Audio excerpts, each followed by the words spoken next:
Что ж, друзья, это не чаек, а это лекарство под названием Терафлю. Штормило меня несколько дней, так неплохо. Сел я на порошки, на таблетки. Хорошо, что как бы все с собой было.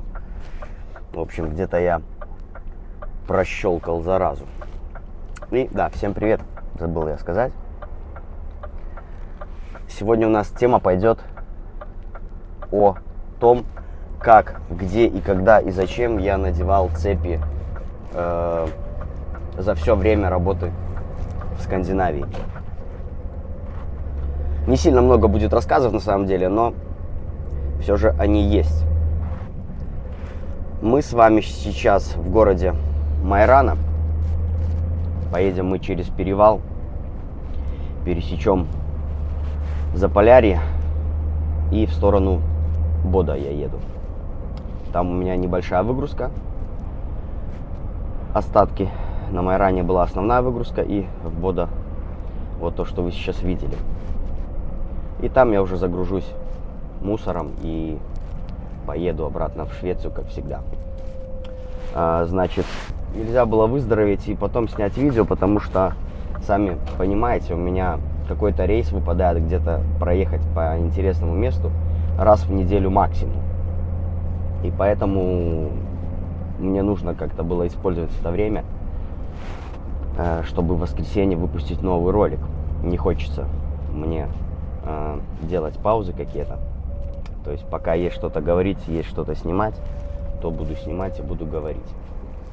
Маршрут у нас 230 километров, но с вами мы его преодолеем за, я думаю, минут 20. Обо всем по порядку. От первых цепей и до крайних. Значит, первые цепи я подержал в руках и надел летом. Мне просто нехер было делать, я тренировался. То есть это был мой первый год, первый сезон в Скандинавии. Получается, 2017 год, лето. Я разложил все цепи, надел их, там, покрутил, повертел. Ну, все понятно, все хорошо, сложил обратно. Следующий раз, когда я их подержал в руках, это был 52-я дорога, я ехал на Берген.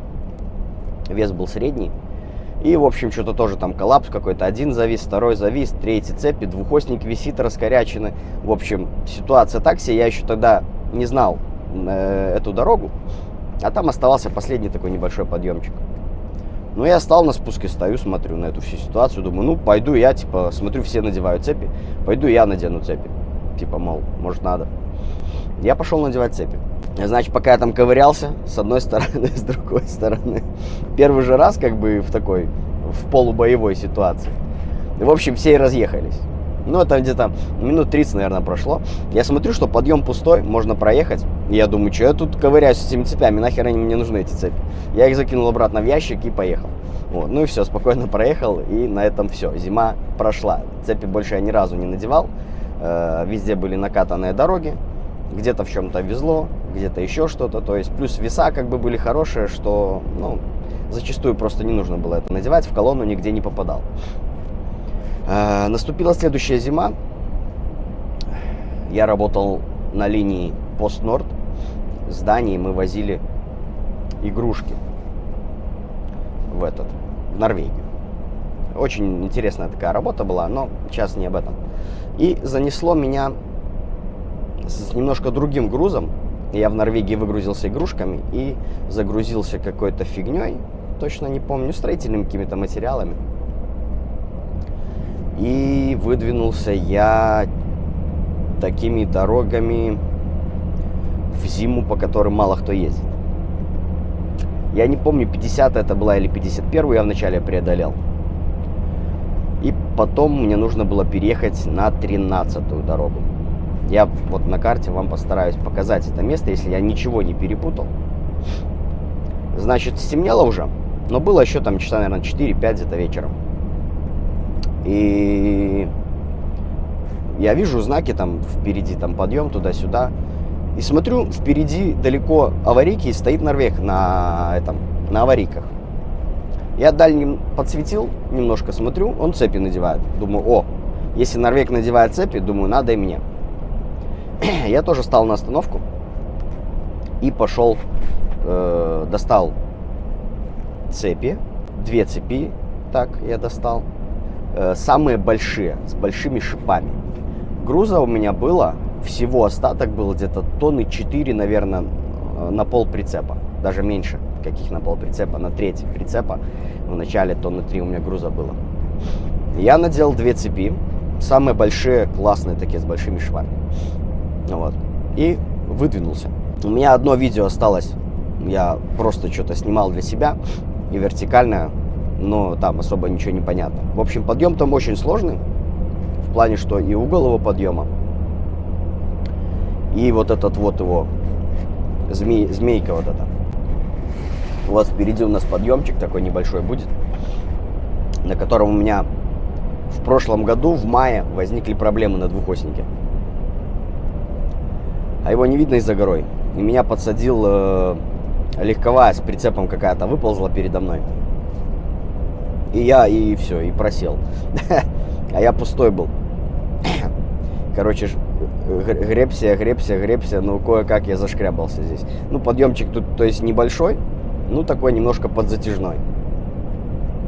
И вот то, что я говорил, что на двухоснике на ровном месте проблемы. Ну, вернемся к нашим цепям. В общем, я перетянул перед подъемом цепи и пошел на подъем. И вот в поворотах даже на цепях у меня проскальзывали колеса. Ну, правда, то, что веса было мало. Ну, я успешно, естественно, поднялся. Доехал до самой выгрузки на этих цепях. То есть везде снег был. Уже на разгрузке я их снял. Вот, ну и все, уехал. На этом как бы была история закончена. Так, то есть вот это был, в принципе, первый полноценный раз, когда я ехал на цепях. Проехал я тогда где-то километров 50 на этих цепях. Так как было все под снегом, на этих шипах было ехать, в принципе, ну, нормально. Ехал я километров 40-50 в час максимум. И все, эта зима, это был единственный раз, когда я надел цепи. Больше я не помню, чтобы я их надевал. Значит, следующая зима у меня происходит переход из Крейса в другую латвийскую контору, где я работал на рефе. Мы с северов постоянно таскали рыбу. Ну и там вот цепей я за зиму уже отделал немножко побольше. Значит, первая ситуация была. Я еще, так как был на подмене, это дело было после Нового года, я поехал на двухоснике на север. Да. И, собственно, на крайний, притом, север. И с тех пор, в принципе, я уже для себя и обозначил, что больше я на двухосниках зимой работать не буду. Ну и, в принципе, ехал я то ли в Мехам, то ли в Берлевок, точно не помню, куда я ехал. В общем, движение в колонне, дорога закрыта, приезжает ко мне снегочистилка, говорит, что... Ну, он там контролирует всю эту движуху. Он ко мне подъезжает и говорит, что надевай цепь. Хорошо. Я надел одну цепь. Вес у меня тоже был небольшой. Я думаю, что мне это самое, 2 надевать. Одел одну, да и поехал. Ну, нормально. В общем, я на этой одной цепи доковылял до самой выгрузки. Это у меня видосики небольшие остались с того момента, когда я ехал. Я доехал до выгрузки и снял цепь. Ну, как бы думал, что ничего там, в принципе, страшного-то нету. Можно ехать. Но не учел один маленький моментик, который был по дороге. После перевала. Когда просто я груженый шел в ту сторону, ну, как бы не придал этому значения. А там был такой небольшой ремонтик в городке. И получается подъем сразу. То есть, когда я спускался, ремонт как бы, ну, и не посмотрел на это. И вот я возвращаюсь обратно. Этот ремонтик, плюс какой-то еще там трактор выезжал, в общем, за которого скорость у меня уже была где-то километров, наверное, 20. Вот, и я в эту горку пошел и никуда я не пришел. Все, то есть я на половине просто завис.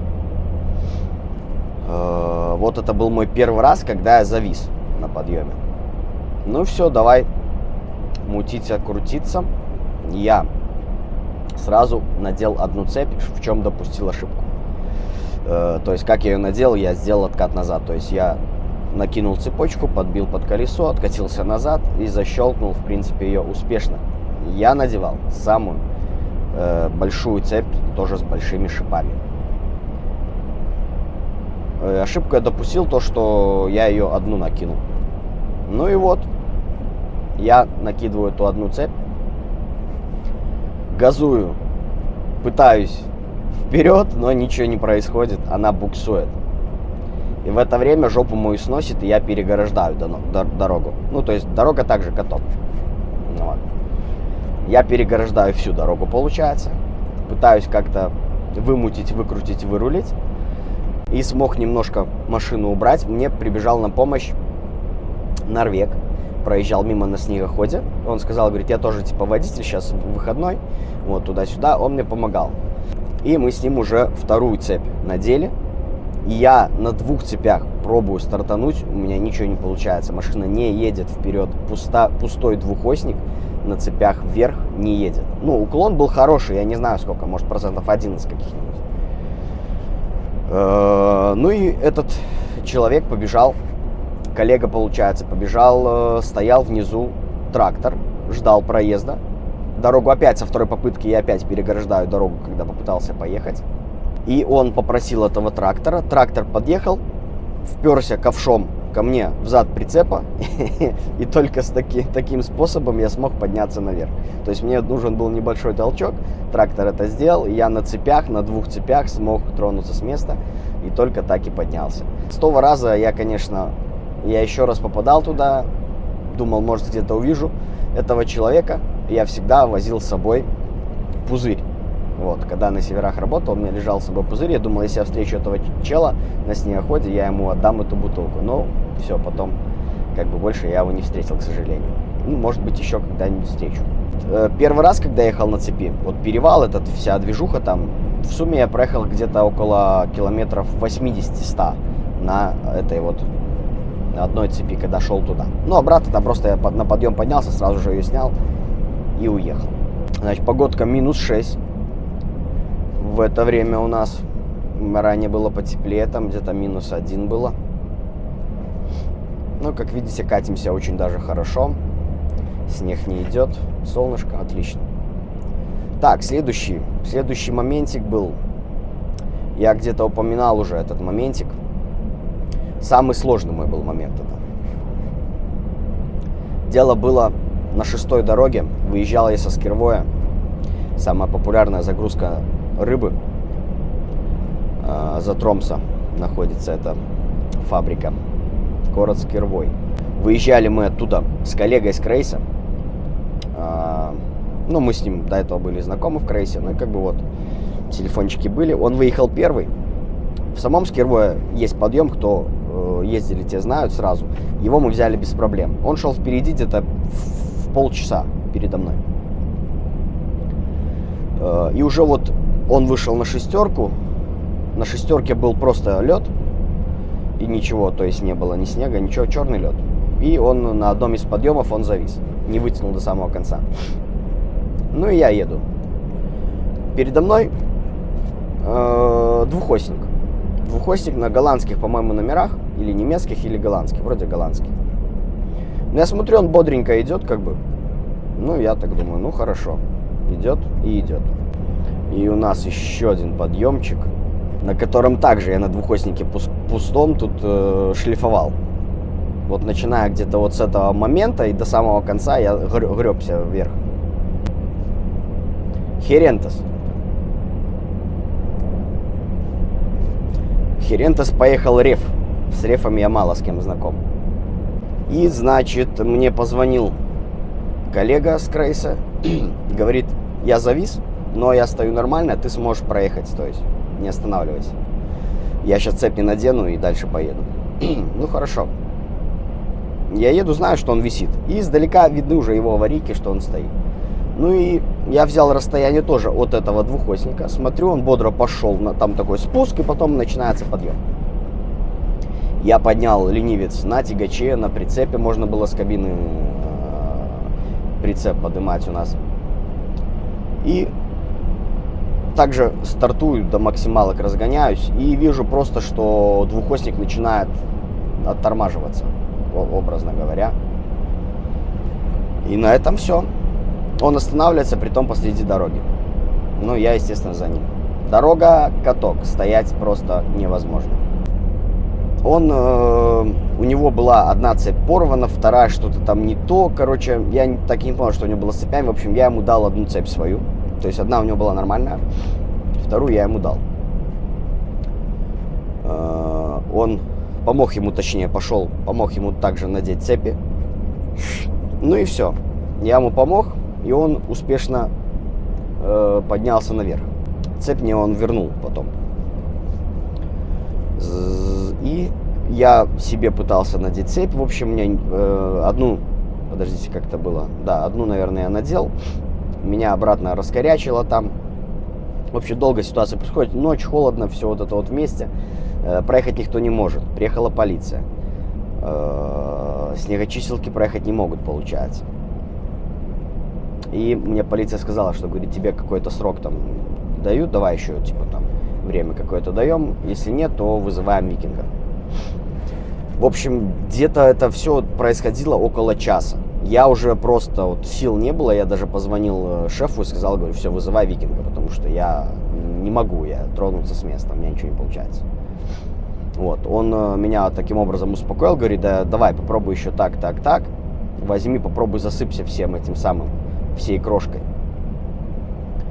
И я, да, до этого, то есть я крошку эту вообще не подсыпал, то есть я просто пытался цепи надеть. И потом я засыпался весь крошкой, все, что было, высыпал, там взад мне нужно было немножко сдать, в карман, чтобы пропустить снегочистилки. И я на одной цепи, плюс на рулевую цепь я надел, высыпался весь крошкой, и я по льду этому аккуратненько смог сползти назад в этот карман. В этот карман я сполз и пропустил снегочистилки. Не чистилки, а посыпалки. Ну, посыпалки всегда приезжают, когда что-то уже происходит. Это так в Норвегии принято. Они прошли, засыпали всю дорогу тем же камнем, которым я сам себе подсыпал. И я уже надел вторую, получается, цепь. И вес у меня был с рыбой 20, что-то там до хрена было, 27-28 тонн у меня было рыбы. В общем, прилично. Я стартанул наверх. Пока я шел наверх, где-то я не досмотрел, на цепи был перекрут, вероятнее всего. У меня порвала цепь с правой стороны. Я разбил себе подкрылок, там фонарик этот красненький, все разбил, оранжевый точнее. С меня за это ничего никто не высчитывал, то есть это расходы зимы. Вот, преодолел я такой вот был подъемщик с такой вот ситуацией. Последний был случай, когда я в этой компании еще надевал цепи, это была та же зима. Нет, точнее, это уже была следующая зима, и я уже увольнялся с этой компании, короче, грубо говоря, вот последний рейс. О этой ситуации в целом я рассказывал на канале, есть видео, оставлю ссылку в описании. Значит, на 10-й дороге, на границе Бьорнфилд, висели там мы 2 суток, была закрыта дорога, там все замело. И, значит, когда открыли дорогу, движение было в колонне, цепи не заставляли надевать. И, собственно, мы выдвинулись колонной. И я в этой партии, так сказать, машин, я был последний. Ну и мы идем. Все успешно идем. И оставался последний подъем перед самой уже таможней. И вся колонна останавливается, я остаюсь последний. Вот, на подъеме мне не хватило буквально метров там 100 дотянуть, чтобы уже я нормально смог тронуться. Веса у меня было где-то в сумме, ой, не помню точно, что-то в районе 20-22, наверное, или 24, не помню. Ну и все, я сразу ничего не начал там предпринимать, там катиться куда-то назад или еще что-то. Я быстренько пошел, надел одну цепь, и с этой одной цепью я спокойно стартанул и доехал до самой таможни. Прошел таможню и почему-то решил надеть еще вторую цепь. Ну да ладно, я пошел, надел вторую цепь и поехал дальше. То есть я прошел как бы вот этот участок, спуск. Еще один там подъемчик небольшой был, спуск после Бьернфилла, то есть в сторону Норвегии, естественно. И затем там была такая площадка, там эти снегочистилки, там еще кто-то, там база ихняя типа какая-то, и напротив них площадка. И я туда заехал и думаю, что мне уже, зачем мне цепи? И пошел снимать цепи. Дальше я знал, что уже все, вот выезд как бы на шестерку, что мне там париться. И я успешно снял в цепи, поехал дальше, и ситуация, вот, о которой я рассказывал в видео, где я столкнулся с Сканией. Вот, то есть очень цепи надел, было все просто, но потом сам себе же, зачем, спрашивается, снимал. То есть с тех пор я сделал себе такой урок, что цепи снимать только тогда, когда у тебя идеально чистый асфальт, без льда, без ничего. А так, если уже надели, то едьте уже до упора, если у вас есть снег или у вас есть лед. Все, следующие две последних, крайних, да, как угодно, ситуации были у меня в Херентесе. И поговорим мы с вами уже за полярным кругом о них. Главный вопрос, открыт ли он? Сейчас мы это узнаем. Зато шикарно, машин нету. Не то что летом.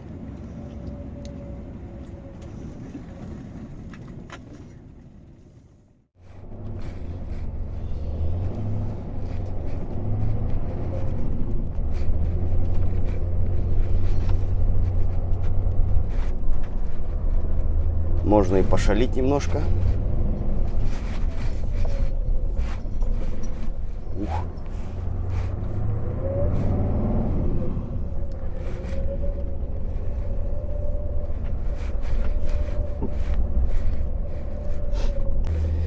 Ну что, осталось две ситуации, это уже было в Херентесе. Значит, первая ситуация у меня произошла еще на двухоснике, когда я был на красном. В общем, поздно вечером у меня была выгрузка последняя, это был ноябрь. И вот, да, снег там как раз начал валить. И, короче, где-то в какие-то там, ну, непонятными дорогами, непонятная выгрузка на какой-то площадке была. Я приехал, то есть до туда я доехал нормально. И морозец такой брался, хоть снег как бы, ну, было много. А на ту площадку я заехал, там было много снега. И я понял, что я сейчас, когда разгружусь, то у меня уже отсюда этот двухосник никуда не уедет. И получилось так, что я завис там на выходные. Пока я ждал трактор, который приедет, меня разгрузит, я в это время стоял и надел цепи.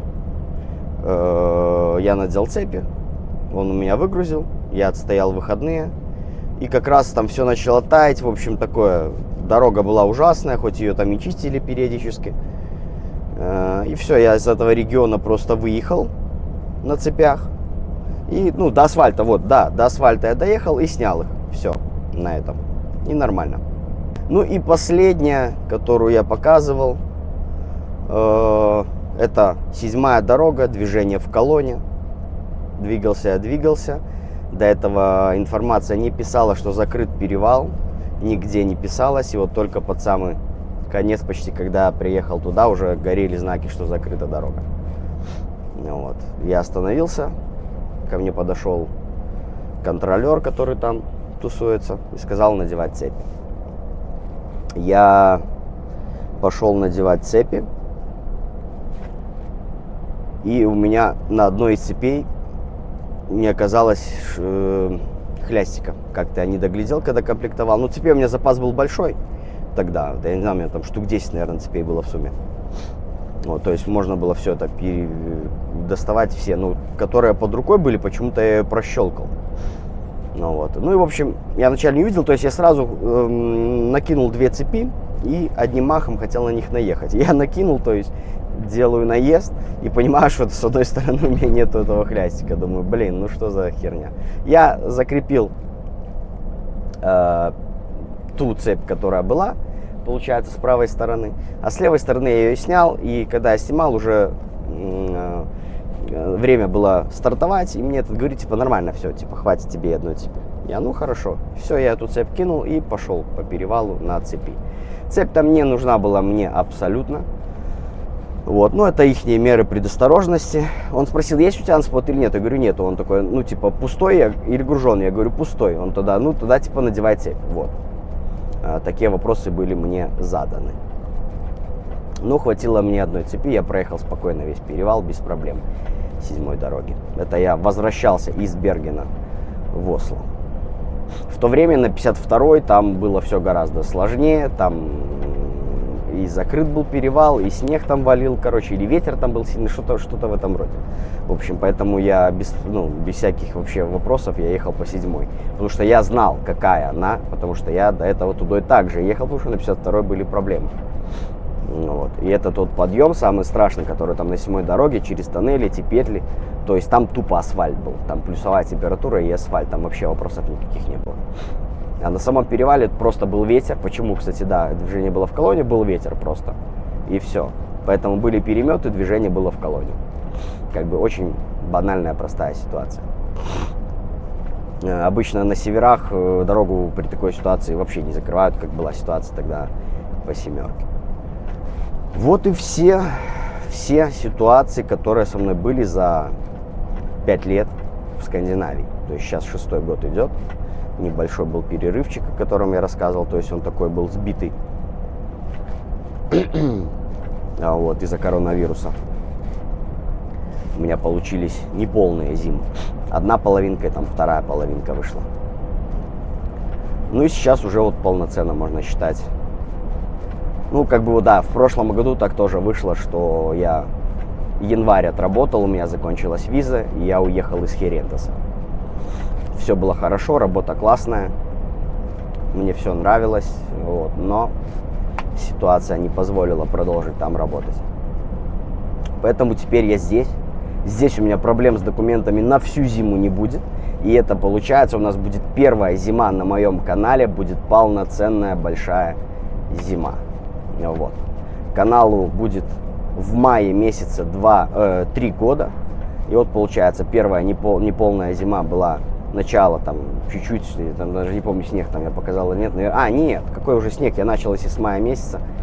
Снега там не было, то есть вот этот круг, переход был из Гедлиты в Херентес. Там неполная, да, зима была, что смог снять, то показал. Потом вот в Херентес. Как бы более-менее нормально, потому что я с начала самой зимы работал и до, вот я ноябрь, получается, декабрь, январь, 3 месяца я отработал зимы. И сейчас у меня полная будет вот еще ноябрь, декабрь.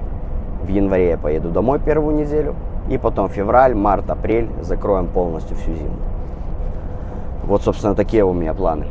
И главное, да, не болеть, а то что-то мне это совсем не нравится. Все, друзья, всем спасибо за внимание. Удачи, увидимся на канале. Пока-пока. Бонусом, ребята, забыл вам рассказать еще один случай, когда я надевал цепи. Было это в одной из бомжатских компаний Литвы под названием РВ Транспорт. Про нее я рассказывал в одном из своих видео. Значит, надевал я цепи прямо на базе в Литве. Вот, это уже о чем-то говорит. И сейчас расскажу вам. А вначале покажу еще. Такой Мерседес стоит в идеальном состоянии, мечта цыган в современном мире. Nissan Micra древний. Ну как древний, он не сильно древний, но старенькие таких как бы тоже редко видел. И есть еще Мини Купер, нам вообще не интересен. Я не знаю даже, что он здесь делает. А здесь стоит у нас... Я не знаю, кто это, напишите в комментариях. Кадиллак или кто это. Я приехал зимой после Нового года на базу в коронавирус. И там пошел, пока 3 дня там отлеживался, тягач я свой оставил. Он стоял под прицепом расцепленный. И там навалилось снега кучу. Не дело, мне нужно было выезжать обратно. Я сдал тест, у меня все хорошо. И, значит, приезжаю на базу, там куча снега нечищенного, вообще там лед, снег, ужас какой-то. Все мучаются водители, кто буксует, кто уже раскорячился посреди базы. База там маленькая такая, знаете, петушиный маленький куток. Вот. Я одному коллеге помог надеть цепи, показал как, что. Он успешно справился, поехал зацепляться. Я также сел в тягач, начал двигаться, с-под прицепа выехал, дальше все. Ну, то есть пустая голова. Мне нужно было на голове уехать оттуда, с базы. И загрузка была, не загрузка, прицеп стоял загруженный где-то там на какой-то фирме велосипедной, в Шауляе. И, значит, не едет, я сразу, не теряя времени, беру и надеваю цепь. Вот. Беру, надеваю цепь, на меня все смотрят как вообще с другой планеты. Что он делает? Что это такое? А все дальше продолжают мучиться кругом там, и страдать херней. В общем, я надел цепь, пока все мучились, и уехал оттуда. Так вот, собственно, наверное, я больше не про цепь хотел сказать, а про эту петушиную компанию. В это время, когда был тягач один раскоряченный посреди базы, он, то есть, перекрывал всех, выбегал какой-то чудик с офиса и что-то там все крякал. Ну, он не с офиса, а со слесарки. Я не знаю, кто он. Какой-то такой жирный полупокер. И он еще в это время, он что-то водителю этому кричал, типа, мол, что ты тут стал, что ты не можешь тут выехать, да, что-то в этом роде. И меня это взяло зло, я в это время цепь надевал. И я просто все, что на эмоциях было, выстреливаю просто в этого дурачка. Он на меня посмотрел с испуганным взглядом и убежал. Больше он не появлялся. Вот. И то есть уровень, да, компания, огромная компания, работает, которая Европа, Скандинавия, Англия. И которая не может почистить территорию, которая не может просыпать территорию. Но зато ихний полупедик директор с бородкой козлиной меняет Бентли каждый сезон. Белую на черную, черную на белую, да. Ну вот представьте, какой уровень отношения к водителю в этой компании. Вот, друзья, все, теперь все, пока.